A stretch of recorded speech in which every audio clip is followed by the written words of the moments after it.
Hello, everyone. Thank you for joining us for another VES-Artex Academy webinar. Today, we're talking with Jay Joy from Pagel Ponderosa and Dairy Dreams. He's also a financial consultant with Milk Money. And we are talking about how to speak with the money folks about the financial returns on Cow Comfort. So just a few things before we get started. You're able to ask any questions you have through the question and answer section at the bottom of your screen. You can also send them to us through the chat, and we'll answer those at the end of the webinar. So right now, I'll pass it over to Jay. Thank you for joining us.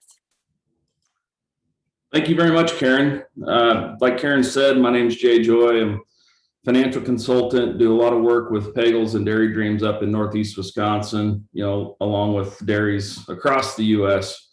So appreciate the invite to talk today, this afternoon where I'm at, morning on the West Coast, about selling the upgrade, how to speak to the money folks about the returns on Cow Comfort.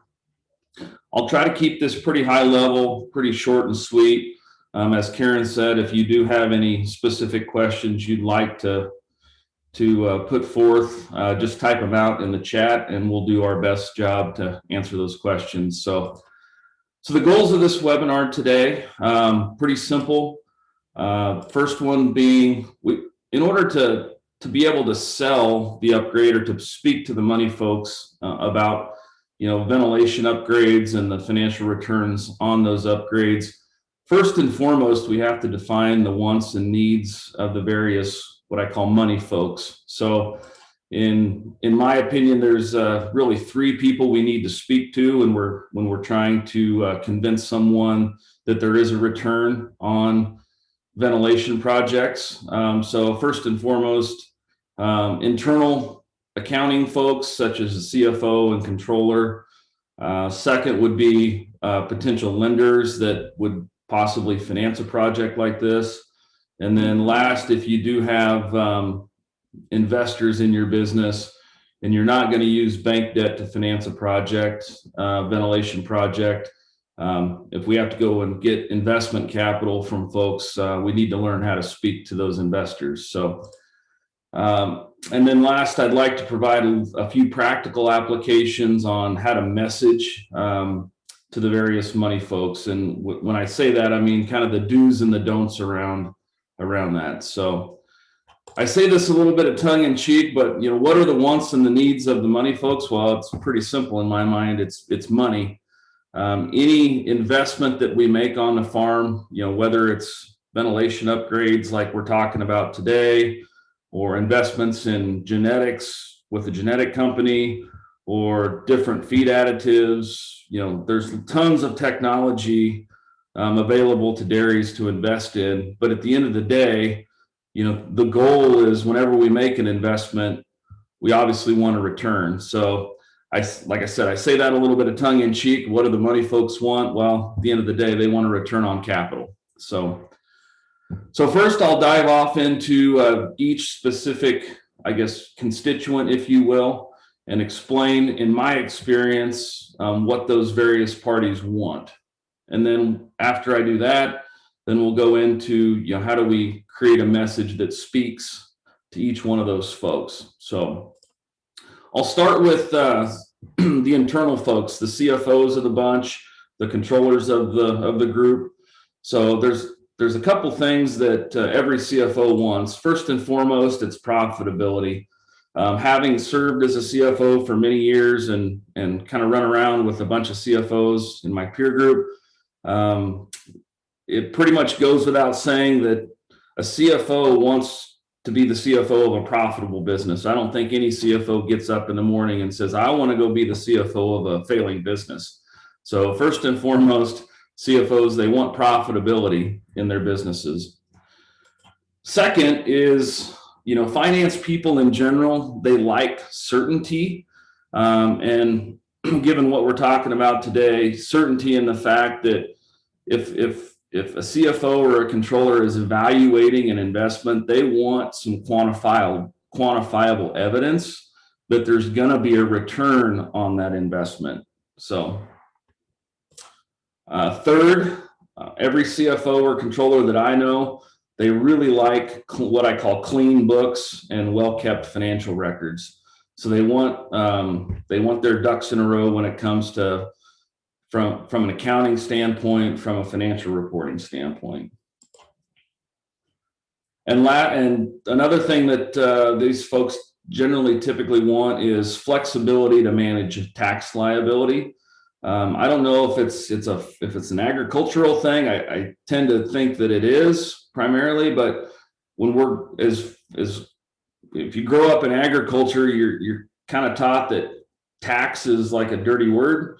And so I don't know of any farmer that or CFO for a farm related business that wants to pay taxes ever. And so typically they want the flexibility to manage those tax liabilities, which, given we're in the fourth quarter of this year, it's an opportune time to be talking about projects like ventilation projects or upgrades for machinery and equipment to be able to take advantage of bonus depreciation and manage tax liabilities. So. And then also the last thing that I believe that CFOs and controllers in general want is they want to work with colleagues that have the ability to prioritize alternative investments. It never seems like there's a shortage of new technologies or new pieces of equipment that a farm could invest in. But at the end of the day, it comes down, to the CFO's job, along with the people that are actually managing the farm, to be able to prioritize where dollars are spent. And it's a lot easier for a CFO to do that confidently and competently if there are folks, in the day-to-day operations that do have kind of a finance mindset and have the ability to prioritize which investments make the most sense and have the greatest likelihood of generating a return. So now that we've talked a little bit about what CFOs want, let's move on to the next category of money folks, and that's lenders. So what do lenders want? Really, there's a handful of things. Having been a lender myself, made loans over the years. I spent the first 10 years of my career being a banker, so I've sat on the lender's side of the desk. So what do lenders want? I'd say first and foremost, lenders want borrowers that have demonstrated the capacity to repay loans pretty much every year. They like consistent returns. They like demonstrated repayment capacity. It's so much easier as a lender to be able to provide credit to a borrower that has demonstrated that capacity of repayment each and every year for multiple years. Second, lenders like borrowers that have adequate levels of working capital. If you've talked to lenders for any period of time over the last several years, I'm sure somewhere along the way that your lender has had the working capital discussion with you if you're a borrower. That is very top of mind for nearly every lender I know. Is they want borrowers that have not just working capital, that have adequate levels of working capital and an ability to maintain those levels. The third thing that lenders want, they don't like, lenders by and large, they don't like being the bad guy. They don't like being the person that tells a borrower no. And so in my opinion, it's very important that borrowers have the ability to self-manage their own leverage within kind of the banks and I guess the business owner's own approved guidelines for leverage. So borrowers like seeing, or lenders like seeing borrowers and working with borrowers that have the ability to self-manage leverage on their balance sheets without, making the banker tell them no, essentially. Consistent operating and financial results. And to me, this comes down to a couple things.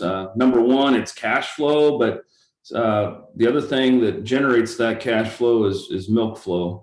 Lenders, they really like to see borrowers that have very, very consistent operating results and financial results.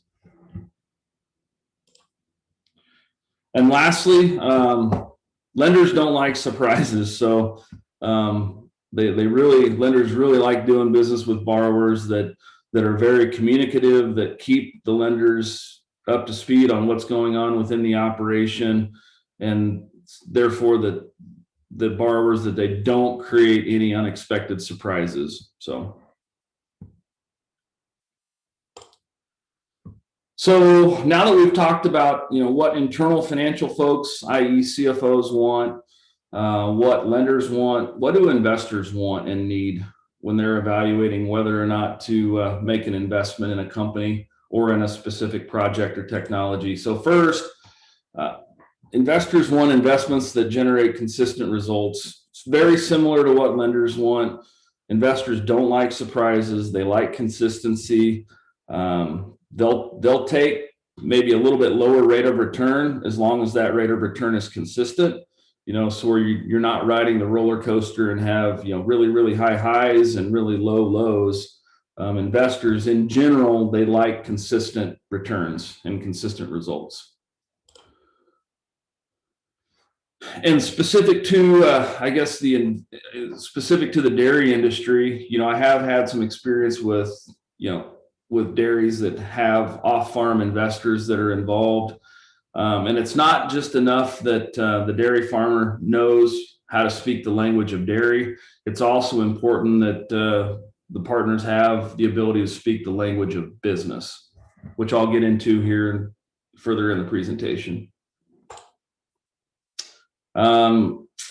Obviously, it's important that investments generate cash. It's not just enough to have paper returns, but sooner or later, eventually, we want to turn that paper into cash. So we like investments that generate excess cash, whether it's whole businesses that generate excess cash or specific projects, i.e. like ventilation projects like we're talking today, that have demonstrated the ability to generate excess cash.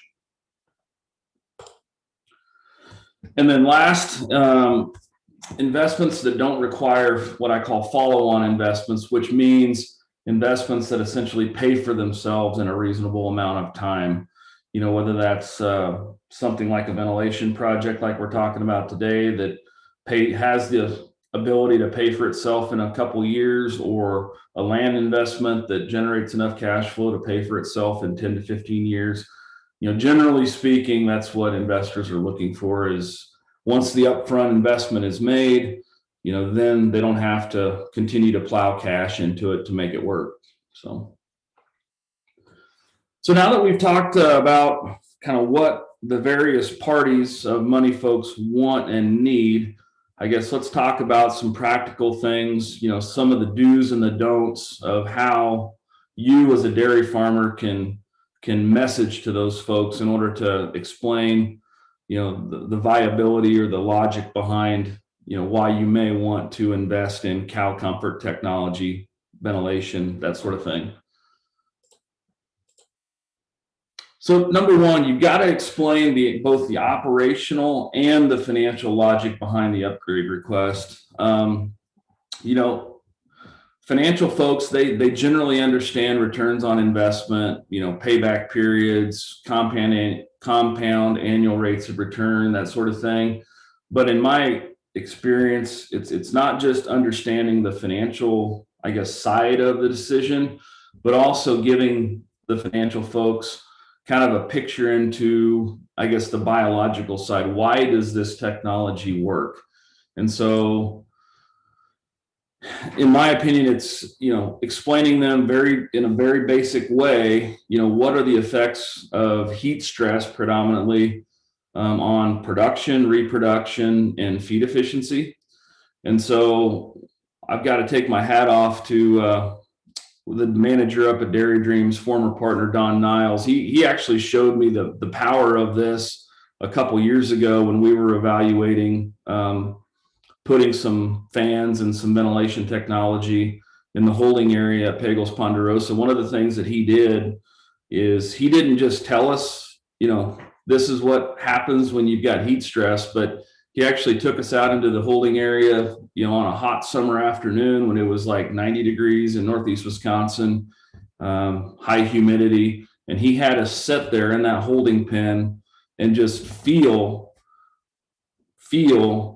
the heat that was in that area. And then after that, we walked over to one of the freestall barns that already had, very, very good ventilation, fan coverage in the freestall barns, and you could actually feel the wind, coming down the feed lane there. So it's not just enough to tell people. I think for me, it's one of the most impactful things when we were evaluating that project and trying to get the financial folks on board. It's to actually show them and have them experience what it actually is like to be under heat stress. And so the effects of heat stress on production, reproduction, and feed efficiency, and then being able to tie that back to financial performance. So explain, the operational impacts, but also the financial impacts, which I'll get into here in a little bit when we'll actually go through a few numbers. So, and then I guess, justify the investment. We've got to use a detailed, but albeit conservative analysis of the expected returns along with the expected investments, and compile pro forma financial statements that show the effects of the CapEx project on the balance sheet. Because as we all know, these ventilation projects, if they're somewhat sizable, they're not cheap. And so there's a leverage or a balance sheet impact to embarking on one of these projects, but there's also an earnings or a cash flow impact to the project as well. So the impact to the balance sheet is pretty immediate. The impact to the P&L, that the effects of that will be felt and will be seen over time. So. And then last, we want to set up a system when we get into one of these projects, we have all these assumptions, or there are all these expectations on what we expect to see. So we kind of know, or we should know pretty much down to the dollar, how much the project is going to cost. And then beyond that, we're doing our best to try to project what we think the impacts on the biology of the cow are going to be.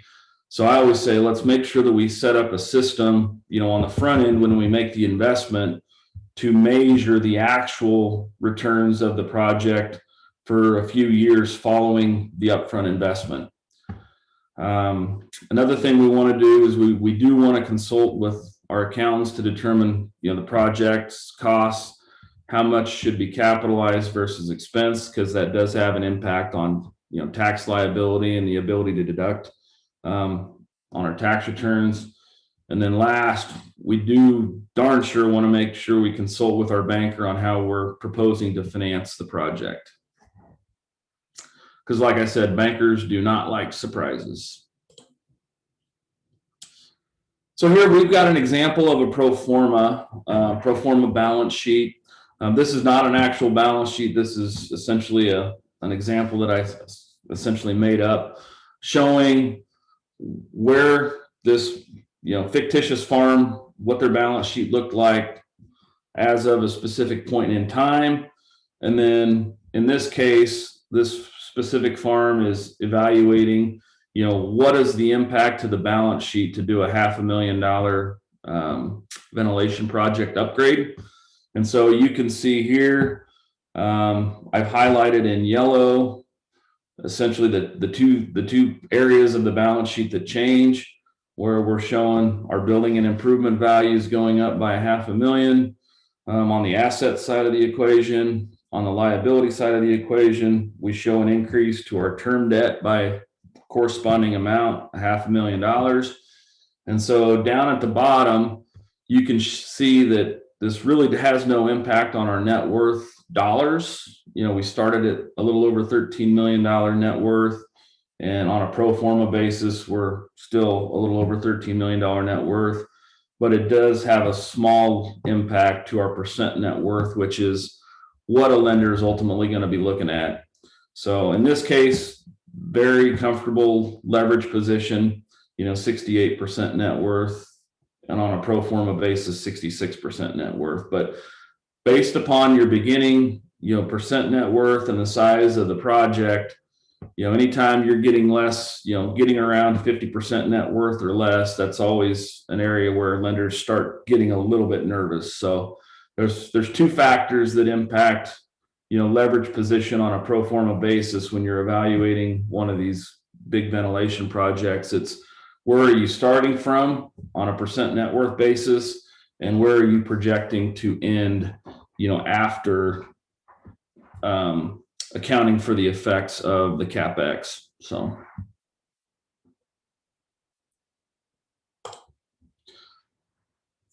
from an ROI standpoint, so on the screen here, you've got an example ROI calculation. Again, this is not a specific example. This is an example that I came up with a couple days ago, just more or less to show kind of the format, or I guess the thought process behind how I would typically evaluate the returns on a project like a ventilation upgrade. So on the top, you've got, the dollar amount of the expected investment.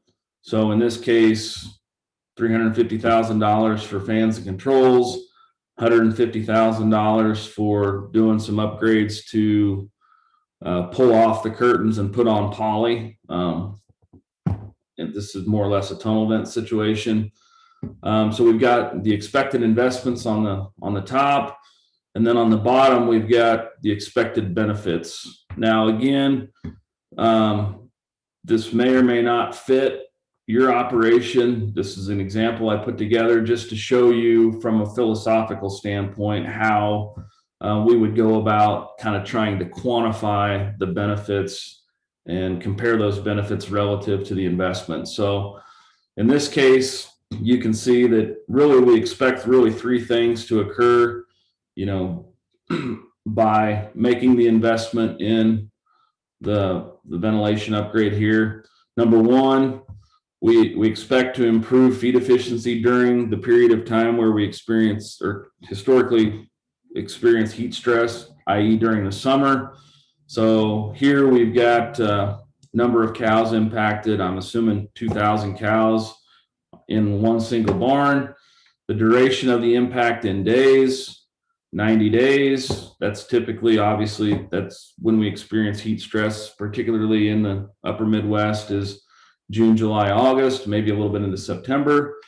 And then the third factor there, we're trying to quantify the dollar impact per cow per day of improving the feed efficiency during this heat stress period by installing better ventilation in this barn.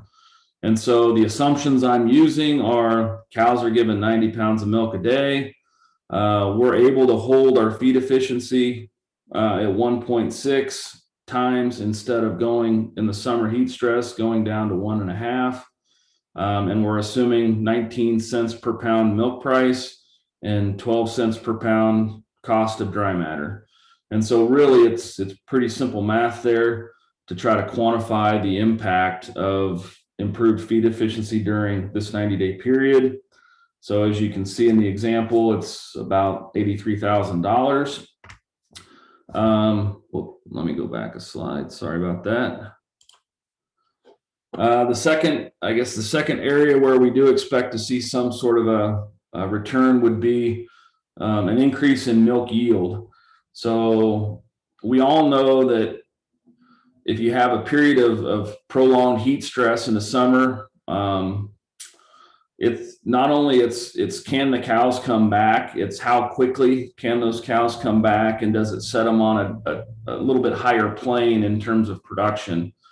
And so in this case, I'm assuming that we're going to be able to hold our feed efficiency at 1.6 all the way through the year. And not only that, we're going to be able, by not having cows go through heat stress during the summer, we're going to be able to increase our whole herd production throughout the entire year by 2 pounds per cow per day. So going from 90 pounds to 92 pounds with a 1.6 feed efficiency. And again, using 19 cents per pound of milk for the for the output value and 12 cents per pound of dry matter for feed cost. And so in this example, you can see the dollar impact of being able to increase that milk yield is about $160,000, a little over. And then from a lameness standpoint, we're going to decrease our lameness by 10%. And the cost per lameness event, I'm assuming, is going to be $200, whether it's in, lower, or I guess increased coal rates, lower coal values, drop in milk production, drop in feed efficiency. I'm assuming that the combination of all those things, when it comes to the cost of lameness, it's going to total $200 per lameness event. So again, by reducing our lameness by 10%, I'm assuming that we're going to be able to save 40 grand. So those are all the benefits. Of course, we all know that if we increase or improve our ventilation, put more fans in, that sort of thing, it's going to cost us more for our electricity bill, and we're going to have a little bit more of maintenance and repairs to the system. So again, you've got the financial benefits, less the increased utility costs, increase in repairs and maintenance, for a total return on an annual basis of $230,000. So again, it's what's our investment, $500,000 up front. What's our expected benefits? I'm saying it's going to be $230,000 a year roughly. And so our expected payback in years is a little bit over 2 years, 2.2 years, or over a 10-year period. Our compound rate of return on the initial $500,000 is about 16%. So again, I realize that there's multiple factors that influence feed efficiency, milk yield, lameness. So I'm not saying that you'll be able to see these results, in every instance where we do a ventilation upgrade.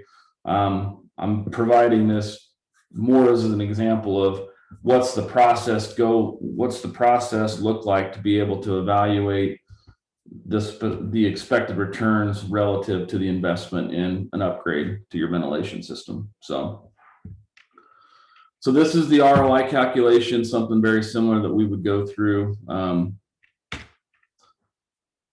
And so in addition to that, that's one way to look at it. The other way I like to look at it would be to try to figure out, what our quote unquote hurdle rate calculations would be on the areas of improvement that we expect to see as a result of doing a ventilation upgrade. So again, it's quantifying the upfront investment. In this case, it's $500,000. And then I guess the logic of how to look at hurdle rates would be is what would, in this case, first area would be on the feed efficiency.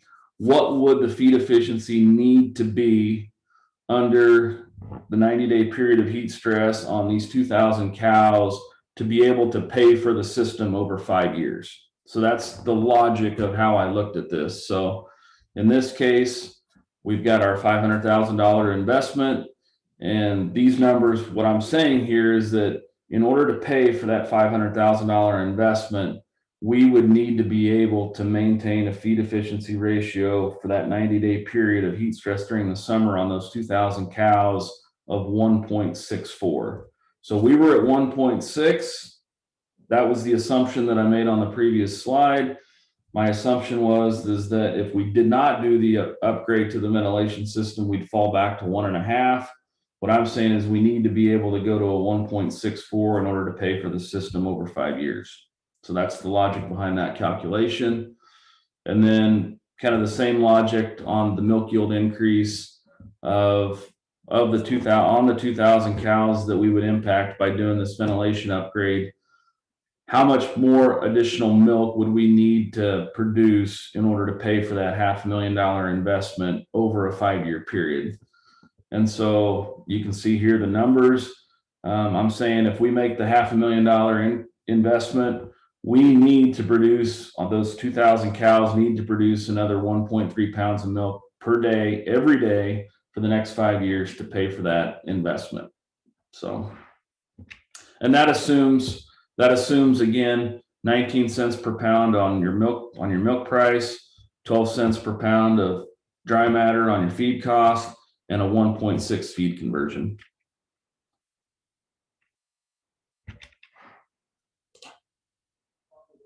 So now that we talked about some of the do's of how to message to the financial folks, let's talk about some of the don'ts, because to me, those are pretty key as well. So first and foremost, don't ever assume that financial folks just inherently know the benefits of better reproductive performance, improved feed efficiency, less lameness, increased milk production, those kinds of things. As non-financial folks, as cow people, we need to do our job to be able to help quantify what it means to have better repro, improved feed efficiency, less lameness. So we've got to actually help compile the numbers and to tie the biology to the financial returns. We don't want to be overly aggressive in our improvement assumptions. So in order to make a system pay for itself, if the numbers say that we're going to have to gain 10 pounds of milk over the next 5 years to make it pay for itself, to me, that's a pretty overly aggressive assumption. We probably don't want to make that assumption. Likewise, if it's going to require us to take our feed efficiency ratio from 1.5 to 1.9, we probably don't want to set up false expectations and say that we're actually going to be able to do that. I mean, that's a pretty substantial improvement. That's pretty overly aggressive in my opinion. We also don't want to make the calculations of the returns on investment so complex that it takes a PhD in statistics to understand it. To me, the simpler, the better. I mean, feed conversion is a pretty easy concept to understand. Increase in milk production without a corresponding increase in intake, that's a pretty easy concept to understand. So as best as we can, we've got to try to make the calculations, the returns on investment calculations. We got to do our best job to make those very simple and very easily understandable. And we never, ever, ever want to finance CapEx improvements through our operating line without first discussing it with our banker. I've seen more dairy farmers get themselves in trouble by doing this, by going out and building a barn, buying a tractor, doing ventilation upgrades. They've got several $1 million of available commitment on their line of credit. And so sometimes they just figure they can just write the check off their operating line without talking to their banker about it first. Trust me when I say this is not a good idea to finance CapEx improvements on your operating line without talking to your banker about it. You'll get yourself in a lot of hot water if you do that. And very similarly, if one of the reasons that we do need to do a good job of putting together pro forma financial statements, showing the impact of leverage on the balance sheet by jumping off into one of these projects, and also maybe just quantifying the actual dollar amount of the CapEx project. One of the primary reasons we do that is if you've got loan covenants that dictate, like a percent owner's equity level that you've got to maintain, or a maximum CapEx that you've got to be below without getting prior bank approval. We need to know those things so that you don't violate loan covenants. Violating loan covenants is not a position you want to be in. So if we can avoid it, we darn sure should. And last but not least, I think this is pretty much all what we're all after. I mean, I think as cow people and even as financial people, it's not too hard to understand that if we can keep cows, comfortable, not have them experience heat stress, those cows can convert dry matter to saleable milk pounds more efficiently. They're not going to be standing on their feet and, burning out their feet and legs and hooves. which increases cull rate, increases percentage of lameness.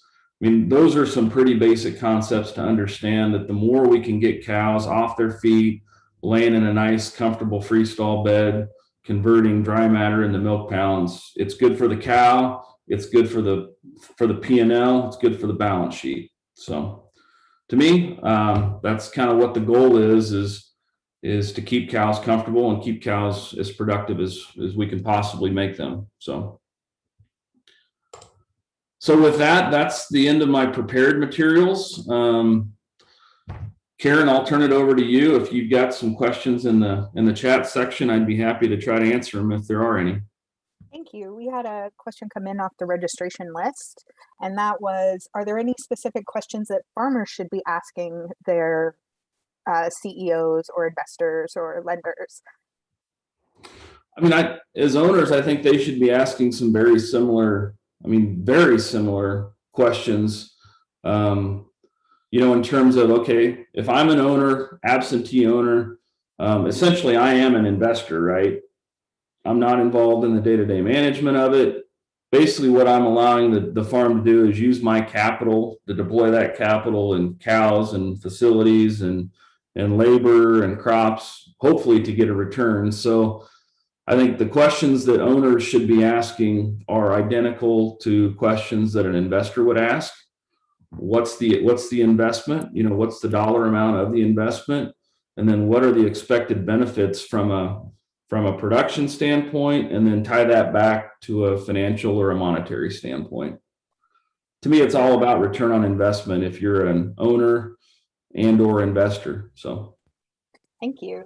The other question that kind of came in is, for your calculations, are we able to get like an example of them or a template that we can provide people as like a basis for them to create their own spreadsheets?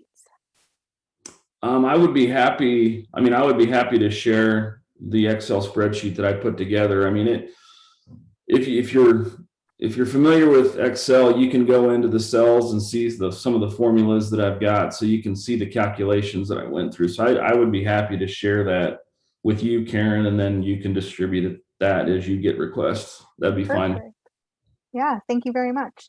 So that's the end of our questions. If you do have any questions going forward, feel free to email us at marketing@VES-Artex.com and we will pass them on.